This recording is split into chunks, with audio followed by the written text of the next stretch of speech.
দেখো এরপর 15 দাগের অঙ্ক কি বলছে।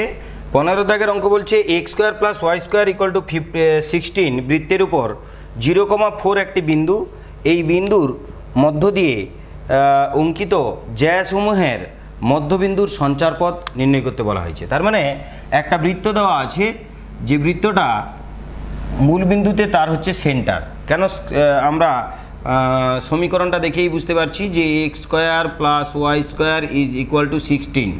তার মানে কি না X square plus Y square is equal to 4 এর স্কোয়ার।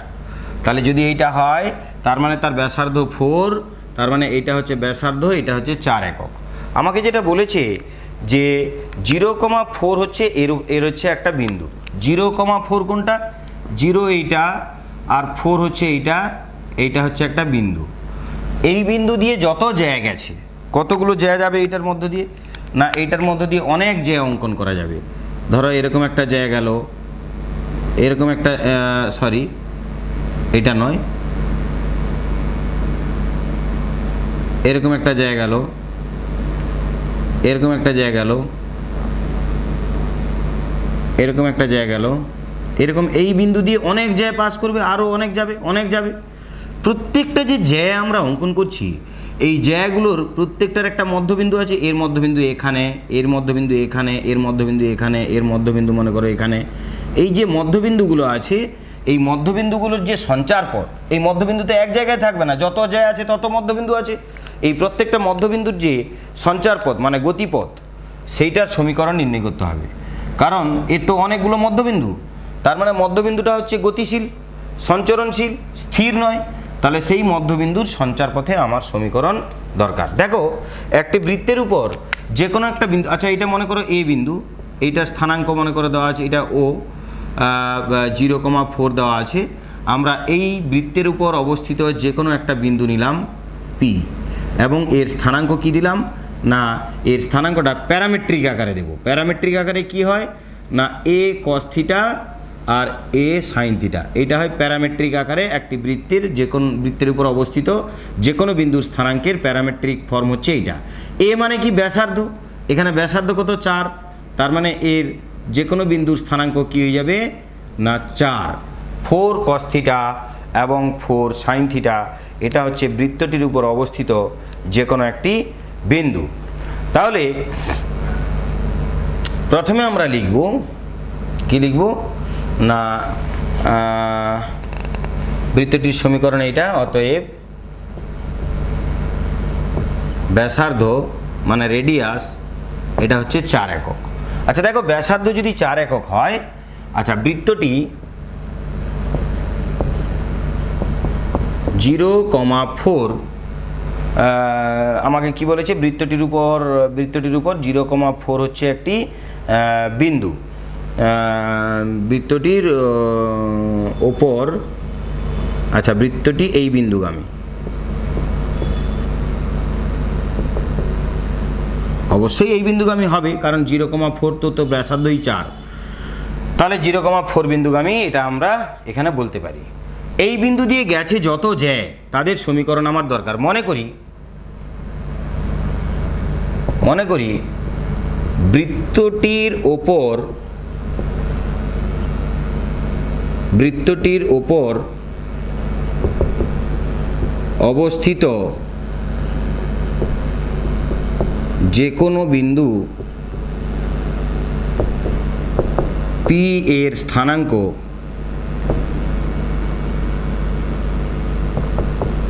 কত? না 4 cos থিটা আর 4 সাইন থিটা। এবার দেখো এটা যদি 4 cos থিটা 4 সাইন থিটা হয়, এটা যদি 0,4 হয়, তাহলে তাদের মধ্যবিন্দুর স্থানাঙ্ক কত হবে? না আচ্ছা মধ্যবিন্দুর সঞ্চারপথ নির্ণয় করতে বলেছে। তাহলে আগে লিখি আমরা যে মনে করি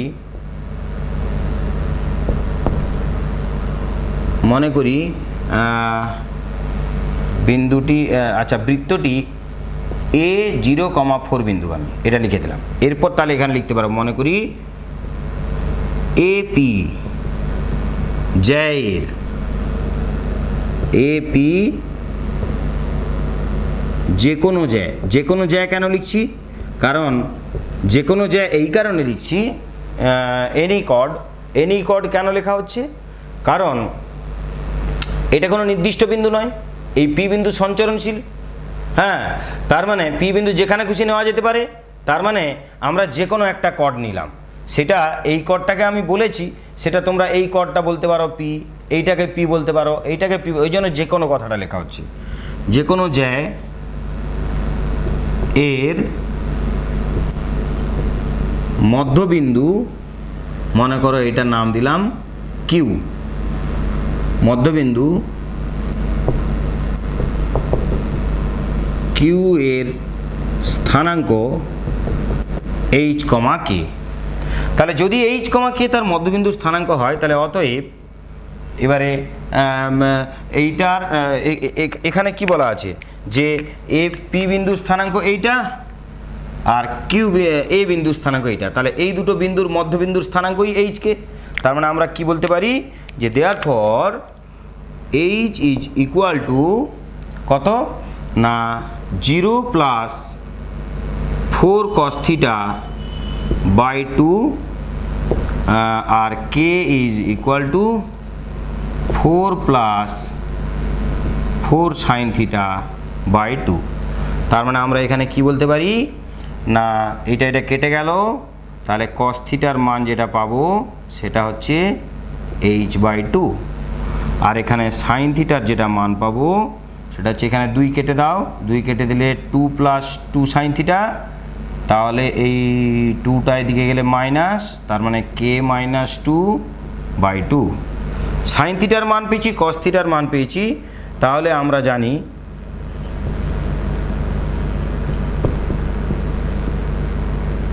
জানি যে sine square theta plus cos square theta is equal to 1, অতএব কে মাইনাস 2 এর whole square by 4 plus H square by 4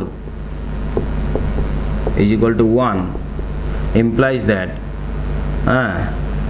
k minus 2 এর whole square plus H square is equal to 4। এইটা তার মানে এইটা পেলাম সমীকরণ। অতএব সঞ্চার পথের সমীকরণ দিয়ে এক্স বসিয়ে দেবো এই জায়গায়। অতএব সঞ্চার পথের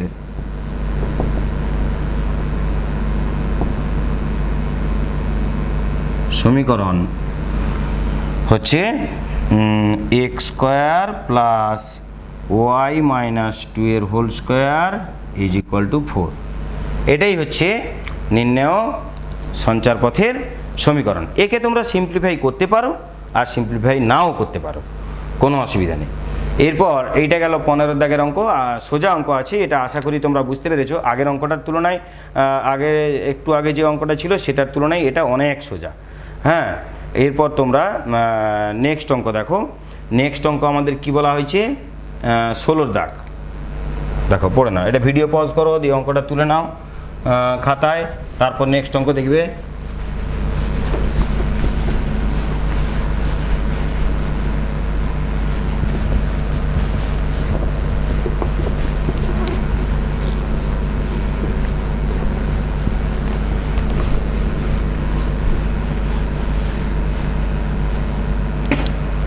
দেখো 16 দাগ যেটা বলছে 3C ব্যাস বিশিষ্ট একটি বৃত্ত মূলবিন্দু ও দিয়ে যায়, যদি তার স্থানাঙ্ক অক্ষ দুটিকে এ ও বি বিন্দুতে ছেদ করে, তবে ও এ বি ত্রিভুজের ভরকেন্দ্রের সঞ্চারপথের সমীকরণ নির্ণয় করো। আচ্ছা, মূলবিন্দু দিয়ে গেছে একটা বৃত্ত, তো ঠিক আছে। 16 দাগ যেটা বলছে বৃত্তটি মূলবিন্দু দিয়ে গেছে, তাহলে মূলবিন্দুগামী বৃত্তের সমীকরণ আমরা জানি। মূলবিন্দুগামী বৃত্তের সমীকরণ X square plus Y square plus 2gx plus 2fy is equal to 0। কোনো কনস্ট্যান্ট টার্ম থাকবে না। তার মানে এটা এক্স অক্ষ, এটা ওয়াই অক্ষ, একটা এমন বৃত্ত যেটা কিনা কোনটা দিয়ে গেছে না মূলবিন্দু দিয়ে গেছে। মূলবিন্দু মানে এটা দিয়ে গেছে, তাহলে একটা বৃত্ত এমন অঙ্কন করলাম যেটা কিনা মূলবিন্দু দিয়ে গেছে। এটা বৃত্ত হয়নি, বৃত্ত হাতে আঁকা খুব টাফ, তাই না? আচ্ছা দেখো মূলবিন্দু দিয়ে যদি একটা বৃত্ত যায় তো এক্স অক্ষকে একটা বিন্দুতেই ছেদ করবে, সেটা হচ্ছে ধরো এ বিন্দু, আর ওয়াই অক্ষকে একটা বিন্দুতে ছেদ করবে, সেটা ধরো বি বিন্দু। তাহলে এখান থেকে এটা যদি এ হয়, এর স্থানাঙ্ক হবে এ কমা জিরো। এখান থেকে এটা যদি বি হয়, তাহলে এটা হবে 0, বি, তাই না? তাহলে আমরা মনে করি, এটা লিখে নিলাম, যে মনে করি বৃত্তটি স্থানাঙ্ক অক্ষ দুটিকে যথাক্রমে এ কমা 0 এবং বি 0, বি বিন্দুতে ছেদ করেছে। যদি তাই করে, যদি এ ও বি বিন্দুতে তারা বৃত্ত দুটি যদি ছেদ করে থাকে, তাহলে নিশ্চয়ই এই যে বৃত্তটা 1 নম্বর সমীকরণ যেটা, এই বৃত্তটা নিশ্চয়ই এ বিন্দুগামী এবং বি বিন্দুগামী। তাহলে অতএব এক বৃত্তটি এ এবং বি বিন্দুগামী। যদি এ এবং বি বিন্দুগামী হয়, তাহলে এ বিন্দুর স্থানাঙ্ক এ কমা 0, তাহলে এখানে পুট করে দাও এ স্কয়ার। অতএব এ স্কয়ার, এটাতে 0 স্কয়ার মানে 0, এটা হয়ে যাবে plus 2GA is equal to 0, implies that জির মান হচ্ছে -a/2। আর এখান থেকে এবং বি বিন্দুটাকে পুট করে দাও, তাহলে কি হবে, ঠিক একইভাবে বেরোবে 0 B square plus 2f into B is equal to 0, implies that f is equal to -b/2। তাহলে জির মান পেলাম, আর আমরা f এর মান পেয়ে গেলাম। কি বের করতে বলেছে, যে 3C ব্যাস বিশিষ্ট একটি বৃত্ত মূলবিন্দু দিয়ে যায়, তাহলে ভর কেন্দ্রের, কার ভর কেন্দ্র না, ও এ বি এর ভর কেন্দ্রের স্থানাঙ্ক বের করতে বলেছে, তাই তো? ও এ বি এর ভর কেন্দ্রের স্থানাঙ্ক আমাকে বের করতে বলেছে। আচ্ছা, তাহলে ঠিক আছে, আমাকে যেহেতু বলা আছে ব্যাস 3C, তাহলে এর যদি ব্যাস যদি 3C হয়, রেডিয়াস ডায়ামিটার যদি 3C হয়, ডায়ামিটার যদি 3C হয়, ধরো এটা একটা ডায়ামিটার, এটা যদি 3C হয় পুরোটা, তাহলে এটা হবে 3C/2। আর আমরা রেডিয়াস কি তো বের করার ফর্মুলা জানি, এখান থেকে বের করে নেব, যে প্রশ্নানুসারে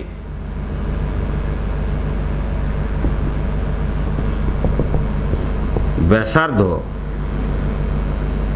is equal to 3C/2 একক, implies that g square plus f square root over of -c দিতাম, কিন্তু c তো নেই এখানে, is equal to 3C/2 implies that g square plus f square is equal to, মানে 2 ইন্টু করে দাও, 2 নয় 4, স্কোয়ার করবো উভয় দিকে, তাহলে এটা 4 হয়ে যাবে, is equal to 9C square. এইটা একটা আমরা জি, এফ এবং সি এর একটা সম্পর্ক আমরা কিন্তু এখান থেকে পেয়ে গেলাম, এইটা পেয়ে গেলাম। এবারে জি আর এফ এর মান তো আমরা জানি, তাহলে বসিয়ে দেব, জি আর এফ এর মান যেহেতু জানি আমরা বসিয়ে দেব, তাহলে এখানে ডাইরেক্ট বসিয়ে দিই, হ্যাঁ, ডাইরেক্ট বসিয়ে দিলে হবে a²/4 প্লাস b²/4, হ্যাঁ, একই সঙ্গে এদিকে হোল স্কোয়ার করে দিই, তাহলে 9c²/4, তার মানে এখানে হচ্ছে a² plus b² is equal two 9c²। এইটা হয়ে গেল আমাদের বৃত্তের, এটা একটা এ বি এবং সি এর মধ্যে একটা রিলেশন আমরা এখান থেকে পেয়ে গেলাম। এরপর আমরা কি করব না, এইচকে হচ্ছে ভরকেন্দ্রের স্থানাঙ্ক, আচ্ছা এটার নাম দিয়ে দাও, এটা ও, তাহলে আমাকে যে ট্রায়াঙ্গেলটা বলেছে সেটা হচ্ছে এইটা ও এ বি, এদের যে ভরকেন্দ্র আছে সেই ভরকেন্দ্রের সঞ্চারপথের সমীকরণ চাই আমাদের, তাই তো? ভরকেন্দ্রের সঞ্চারপথের সমীকরণ দরকার, হ্যাঁ, ভরকেন্দ্রের সঞ্চারপথের সমীকরণ দরকার। কারণ কেন ভরকেন্দ্র সঞ্চারপথ দরকার? ভরকেন্দ্র তো একটা হলে তো তার সঞ্চারপথ হয় না। কিন্তু হ্যাঁ, মূলবিন্দুগামী তো একটা বৃত্ত নয়, মূলবিন্দুগামী অনেক বৃত্ত হতে পারে।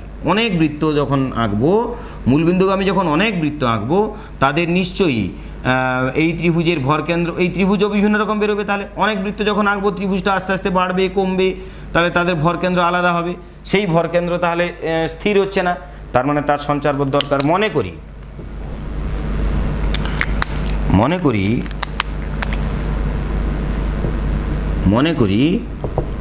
ও এ বি ত্রিভুজ ও এ বি এর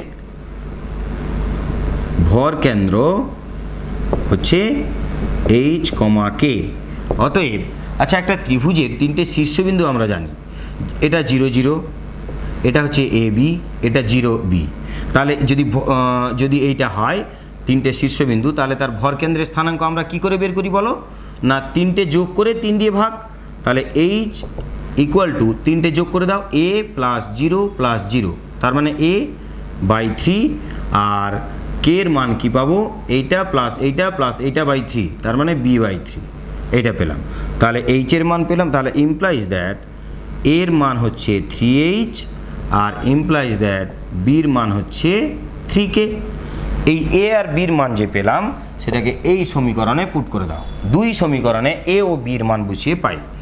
দুই সমীকরণে এ ও বি এর মান বসিয়ে দাও। তাহলে এ স্কোয়ার প্লাস বি স্কোয়ার, তার মানে কি 9h square plus 9k square is equal two 9c square. আমাকে কি বের করতে বলেছিল? এর সঞ্চারপথের সমীকরণ বের করতে বলেছিল। তাহলে বেরিয়ে গেল, এর 9 কেটে দাও। তাহলে implies that h square plus k square is equal two c square. অতএব নির্ণেয়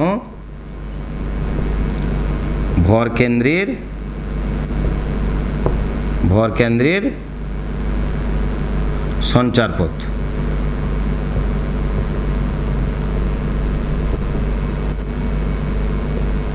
সঞ্চারপথের সমীকরণ x square plus y square is equal two c square. হয়েছে না? প্রমাণ করতে দেয়নি, এটা নির্ণয় করতে বলেছে। তাহলে এটাই অ্যান্সার। তো এটা গেল 16 দাগের অঙ্ক। আশা করি তোমরা অঙ্কটা বুঝতে পেরেছো। ভিডিও পজ করে অঙ্কটা তুলে নাও। এরপর আমরা নেক্সট 17 দাগের অঙ্ক দেখো। 17 দাগের অঙ্কটা একটু বড় আছে, আমি এরপর ভিডিওটা লেন্দি হয়ে যাচ্ছে। 5 মার্কসের যেহেতু অঙ্ক, সবই তো বড় বড় অঙ্ক, তাহলে একটু টাইম তো লাগবেই। তাহলে আমি অঙ্কগুলো আগে কষে নিচ্ছি। অঙ্কটা এখানে করে ফেললে তারপরে তোমরা যদি তোমাদেরকে বোঝাই, তাহলে একটু সময়টা কম লাগবে, অর্থাৎ ভিডিওটা লেন্দি হবে না। সময় আমার কম লাগবে না, আমার তো একই সময়ই লাগবে, কিন্তু ভিডিওটা লেন্দি হলে আপলোড করতে অসুবিধা হয়। তো ঠিক আছে, অঙ্কটা করে আমি তারপর তোমাদের বোঝাচ্ছি। এবার দেখো 17 দাগের অঙ্ক কি বলছে। 17 দাগের অঙ্ক যেটা বলছে, x equal to 0, y equal to 0 এবং lx plus my equal to 1 বাহু বিশিষ্ট ত্রিভুজের পরিবৃত্তের সমীকরণ নির্ণয় করো। যদি l এবং m এমনভাবে পরিবর্তিত হয় যে সর্বদা l square plus m square equal to 4l square m square হয়, তাহলে বৃত্তটির কেন্দ্রের সঞ্চারপথের সমীকরণ নির্ণয় করো। তাহলে এখানে দুটো অঙ্ক দেওয়া আছে, এখানে দেওয়া আছে, মানে আমাকে বৃত্তের সমীকরণও বের করতে হবে। তাহলে বলা হয়েছে x ইকুয়াল টু 0, এই y অক্ষকে বলা হয়, আর x অক্ষকে বলা হয় y ইকুয়াল টু 0। আর একটা ওরা সমীকরণ দিয়েছে যেটা হচ্ছে lx plus my is equal to 1। এটা হচ্ছে এই সরলরেখার সমীকরণ। তো আমি আগে বাহুগুলো এঁকে নিয়েছি, সরলরেখাগুলো। তারপর যে ত্রিভুজটা পেলাম ও এ বি, এই ত্রিভুজটার যে পরিবৃত্ত ওইটা অঙ্কন করলাম। বহিবৃত্ত যা, পরিবৃত্তও তাই, ওই পরিবৃত্ত অঙ্কন করলাম। তাহলে আমাকে প্রথম কথা হচ্ছে এই পরিবৃত্তের সমীকরণ নির্ণয় করতে হবে। দেখো, খুব মন দিয়ে শোনো, এই বৃত্তের সমীকরণ বের করতে পারবো খুব সহজে তখনই যখন এই বৃত্তের, তো এটা হচ্ছে ব্যাস, কারণ এটা সমকোণী ত্রিভুজ। আর একটা বৃত্তের মধ্যে যদি একটা সমকোণী ত্রিভুজ থাকে, তাহলে তার ব্যাস, তাহলে তার অতিভুজটাই হয় বৃত্তটির ব্যাস। তার মানে এইটা যদি ব্যাস হয় এই ত্রিভুজে, এই বৃত্তের, তাহলে এই বৃত্তের ব্যাসের দুই প্রান্তবিন্দুর যদি স্থানাঙ্ক আমরা জানতে পারি, এই দুই প্রান্তবিন্দুর যদি স্থানাঙ্ক জানতে পারি, তাহলে কিন্তু বৃত্তের সমীকরণ খুব সহজে আমরা বের করতে পারবো। তো এই প্রান্তবিন্দু দুটোর স্থানাঙ্ক কি করে পাবো? না, এর সমীকরণ দেওয়া আছে lx plus my equal to 1। একে যদি আমরা ছেদিতাংশ আকারে সাজাই, তাহলে x অক্ষে a বিন্দুতে ছেদ করেছে, y অক্ষে b বিন্দুতে ছেদ করেছে, তখন আমরা এদের ছেদিতাংশের স্থানাঙ্ক পেয়ে যাব, ছেদবিন্দুর স্থানাঙ্ক পেয়ে যাব অক্ষ দুটিকে যেখানে ছেদ করে। তাহলে দেখো lx plus my equal to 1 এটা আমাদের দেওয়া ছিল। এই সমীকরণটাকে, এইটা অতিভুজের সমীকরণ, এইটা লিখে দিয়েছি আমি, ত্রিভুজ ABC এর অতিভুজের সমীকরণ হচ্ছে lx plus my equal to 1। তাহলে একে যদি আমরা ছেদিতাংশ আকারে সাজাই, তাহলে এইটা আসছে, তার মানে x অক্ষকে 1/l একক দূরত্বে ছেদ করেছে, তার মানে a বিন্দুর স্থানাঙ্ক হচ্ছে 1/l, 0, এবং y অক্ষকে 1/m একক দূরত্বে ছেদ করেছে, তার মানে এর স্থানাঙ্ক হচ্ছে 0/1/m। তাহলে এবারে বলা হচ্ছে এর যে বহির্বৃত্তের যে ব্যাস, তার প্রান্তবিন্দু কি? এই যে বহির্বৃত্ত আছে, এর যে ব্যাস, এর প্রান্তবিন্দুগুলোর স্থানাঙ্ক তাহলে এইটা আর এটা আমি এখানে লিখেছি। এইবার তাহলে দেখো, যদি একটি বৃত্তের ব্যাসের দুই প্রান্তবিন্দু তোমার জানা থাকে, তাহলে নিশ্চয়ই তুমি বৃত্তের সমীকরণ বের করতে পারবে। x minus x1 into x minus x2 plus y minus y1 into y minus y2 হয়ে গেল। এটাকে তোমরা সিম্পলিফাই করে নেবে একটু। এই যে x স্কোয়ার, এই যে y স্কোয়ার, আর এই xটা এর সঙ্গে গুণ হলে x/l, yটা যদি এর সঙ্গে গুণ হয় y/m। একটু সিম্পল করে নিতে হবে এটাকে।